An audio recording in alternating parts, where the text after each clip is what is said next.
sur les 64 ans.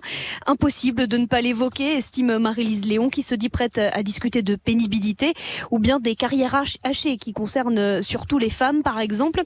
Autre thème sur la table, l'assurance chômage. L'accord signé fin 2023 entre les partenaires sociaux est incomplet. Il faut ouvrir de nouvelles négociations, selon la CFDT. Les réponses attendront mardi prochain et le discours de politique générale de Michel Barnier. Le Premier ministre veut avoir reçu tous les syndicats avant de faire une proposition de méthode. Louise Buyen à Matignon avec les moyens techniques de Julien Girard. Et depuis 16h30, c'est Patrick Martin, le patron du MEDEF, qui est reçu par le Premier ministre. Ce matin, il s'est dit prêt à discuter d'une hausse d'impôts des entreprises, à condition, dit-il, que l'État fasse des efforts bien supérieurs en réduisant les dépenses et à condition que cela ne pénalise pas l'investissement et l'emploi.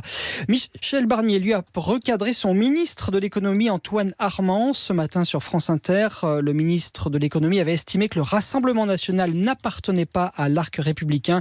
Le Premier ministre a rappelé à son ministre les règles et engagements du nouveau gouvernement, notamment le respect des électeurs et le respect des présidents de groupes représentés au Parlement.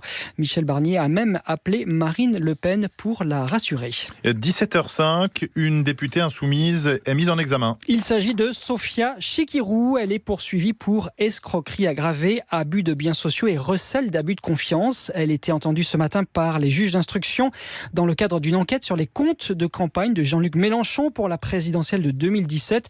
Cette très proche du leader insoumis est soupçonnée d'avoir surfacturé des prestations au parti via sa société de conseil en communication, Margot Steve. Oui, on parle de grosses sommes, plus d'1 million d'euros de factures pour des prestations diverses, préparation de clips de campagne, gestion des réseaux sociaux.